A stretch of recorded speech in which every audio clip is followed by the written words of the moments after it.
আসসালামু আলাইকুম শিক্ষার্থীরা, কেমন আছো? আশা করি তোমরা ভালো আছো। আজকে আমি তোমাদের সাথে রাইট ফ্রম দ্য ভার্বের আলোচনা করব। অনার্স যারা সেকেন্ড ইয়ারে আসো অথবা ডিগ্রি আসো অথবা ইন্টারমিডিয়েট এসেছি যেটা বলো, অথবা যে কোনো চাকরি পরীক্ষার ক্ষেত্রে যে অপশনগুলো বেশি আসছে সেগুলো নিয়ে আলোচনা করবো ইনশাল্লাহ। আজকে আমি এই পাশে দেখো দুটো আইটেম না দুটো পদ্ধতি নিয়ে আলোচনা করবো। একটা হলো ভার্বের সাথে আইএনজি, আর একটা হলো পাস্ট ইনডিফিনিট। কোন কোন ক্ষেত্রে পাস্ট ইনডিফিনিট হয় অথবা ফিউচার ইন দ্য পাস্ট হয় সেটা নিয়ে আলোচনা করব। যেমন ধর প্রথমটা আছে ইট রেইন সিন্স মর্নিং। মনে রাখবা সিন্স বা ফরের পর টাইম যদি থাকে, যেমন ধর ফর এ লং টাইম, এরকম যদি থাকে 2 days, এরকম যদি থাকে তাহলে সেক্ষেত্রে হবে এই ভার্বের আগে হ্যাভ বিন অথবা হ্যাজ বিন। এখানে হবে হলো হ্যাজ বিন। যত থার্ড পারসন সিঙ্গুলার আছে সবার সাথে হ্যাজ বিন হবে। তাহলে ভার্বের সাথে আইএনজি রেইনিং, তার মানে এটা হবে it has been raining since morning. তারপর দেখো এখানে কি লেখা আছে, কুড নট হেল্প। মনে রাখবা কুড নট হেল্প অথবা ক্যান নট হেল্পের পরে যদি কোনো ভার্ব থাকে তার সাথে আইএনজি, আর কোনো ভার্বের শেষে যদি ই থাকে ওই ভার্বে ই উঠে দেয় আইএনজি হবে। ই উঠে দেয় আইএনজি, ফায়ারিং।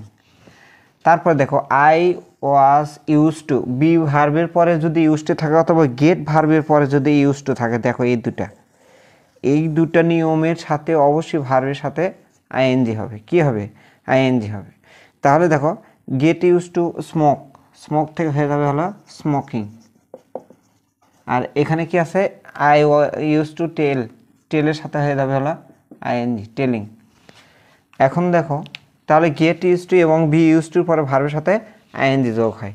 তারপরে দেখো দ্য বয় স, এই স ভার্ব, স ফাউন্ড, তারপর কমিটেড, এই তিনটা ভার্বের পরে যদি আরেকটা ভার্ব ব্র্যাকেটের মধ্যে থাকে তাহলে সেই ভার্বের সাথে আইএনজি যোগ করবা। দেখো কি আছে, the boy saw the thief run, তাহলে রানের সাথে হয়ে যাবে হলো আইএনজি, রানিং। আমি আবারও বলতেছি এই পাশেগুলো ভার্বের সাথে আইএনজি, এই পাশে হলো পাস্ট ইনডিফিনিট। তারপর দেখো স্টপ, কিছু কিছু ভার্ব আছে যেমন স্টপ, স্টার্ট, তারপরে হলো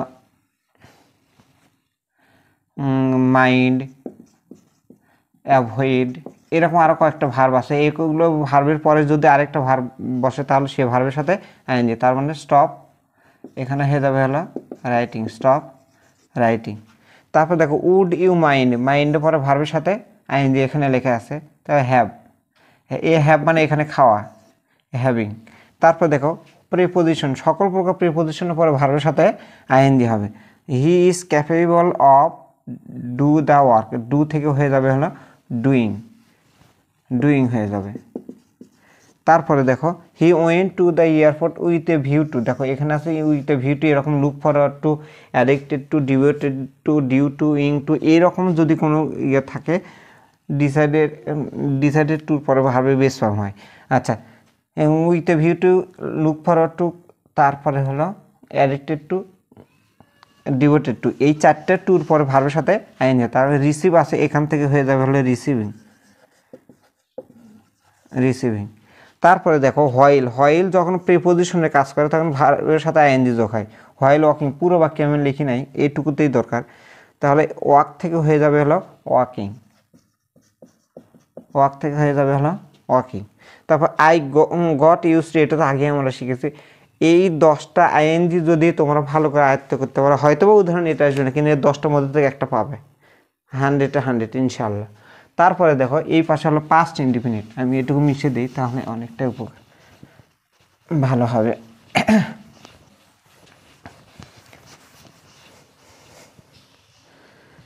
আচ্ছা, আই উইশ, আই উইশের পরে আই উইশ অথবা আই ফেন্সি যদি থাকে, আইস অথবা আই ফেন্সি যদি থাকে তাহলে ওই ভার্বের পাস্ট ইনডিফিনিট ফর্ম করে দিব। সিং আছে করে দিব হলো স্যাং, যে কোনো পাস্ট ইনডিফিনিট। তারপরে he reach home last night, এই যে last night, last year, last Monday, তারপরে ইয়েস্টারডে, এরকম যদি অতীতকালে কোনো শব্দ যদি থাকে তাহলে সেই ক্ষেত্রে অবশ্যই পাস্ট ইনডিফিনিট হবে। তারপরে রিচ থেকে হয়ে যাবে হলো রিচড। তারপর দেখো ইফ আই ওয়ার, এখানে যদি ইফের সাথে ওয়ার থাকে অথবা পাস্ট ইনডিফিনিট থাকে তাহলে ওই পরের ভার্বের আগে অবশ্যই উড যোগ হবে, উড অথবা কুড। তার মানে উড হেল্প অথবা কুড হেল্প, তুমি ইচ্ছা মতো লাগাতে পারবে।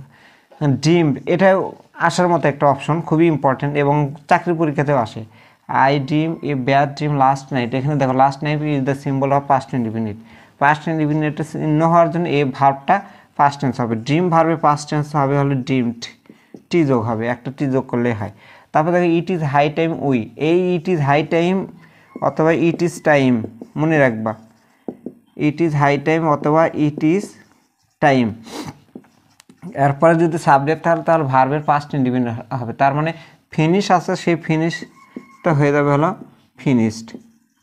আরেকটা জিনিস মনে রাখবা, যদি সাবজেক্ট না থাকে, যদি টু থাকে তাহলে ওই ভার্বের যা আছে তাই। তারপর দেখো অ্যাজ ইফ আছে, তারপরে হলো অ্যাজ দো আছে, অ্যাজ ইফ অথবা অ্যাজ দো। অ্যাজ ইফ অথবা অ্যাজ দোর পরে আগে যদি প্রেজেন্ট ইনডিফিনিট থাকে, তার মানে ভার্বের সাথে এস বা ইয়েস এগুলো যদি থাকে তাহলে পরে যে ভার্বটা থাকবে সেটা পাস্ট ইনডিফিনিট। পরে সাধারণত দুটো ভার্ব থাকে, একটা বি আর একটা হলো নো, এই দুটো ভার্ব থাকে। তাহলে বি যদি থাকে তাহলে করে দিব হলো ওয়ার, বি থেকে অসম্ভব কল্পনা হয় তো ওই জন্য ওয়ার। আর নো যদি থাকে তাহলে করে দিব হলো নিউ, এই দুটাই। তারপর উড দ্যাটের পরে যদি কোনো ভার্ব ব্র্যাকেটের মধ্যে থাকে তাহলে এটা নিউ, উড অথবা কুড যোগ করলেই হয়ে যায়। তার মানে এখানে হবে হলো কুড ফ্লাই,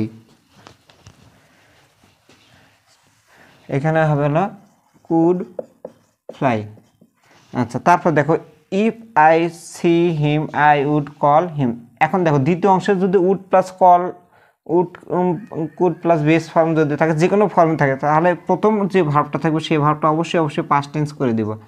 যেমন ধরো সি আসে করে দিব হলো স, কল থাকলে কল্ড, হেল্প থাকলে হেল্পড, হ্যাজ থাকলে হ্যাড, বি থাকলে ওয়ার।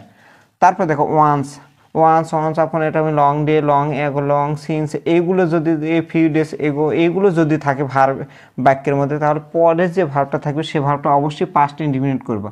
তার মানে এখানে ডি হয়ে যাবে।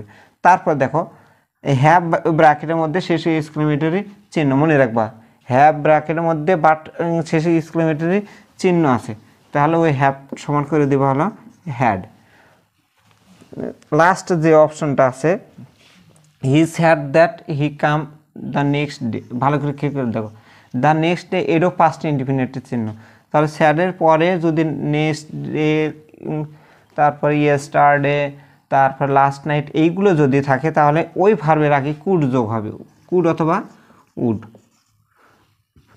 আর যদি প্রিভিয়াস ডে থাকে, মনে রাখবা প্রিভিয়াস ডে অথবা নাইট যেটাই থাক দেখার বিষয় নেই, এরকম যদি থাকে তাহলে ওই ভার্বের পাস্ট পারফেক্ট হবে। তার মানে হ্যাড প্লাস কাম হবে, এটা থাকলে হ্যাড, না থাকলে উড। হ্যাড থাকলে মূল ভার্ব পাস্ট পার্টিসিপল করে দিবা, আর এই কটা যদি থাকে মূল উড যোগ করে মূল ভার্ব বেস ফর্ম রাখলেই হয়ে গেল। তাহলে দেখো আজকে আমি তোমাদেরকে আইএনজি এবং পাস্ট ইনডিফিনিটের যে উদাহরণগুলো দিলাম, যে নিয়মগুলো বললাম, এই সবগুলোর মধ্যে থেকে অবশ্যই দুটো কমন পাবে ইনশাআল্লাহ। পরে কোনো ক্লাসে রাইট ঠান্ডা ভালো পরের রুলস নিয়ে তোমাদের সাথে আলোচনা করব। সে পর্যন্ত ভালো থাকো, আল্লাহ হাফেজ।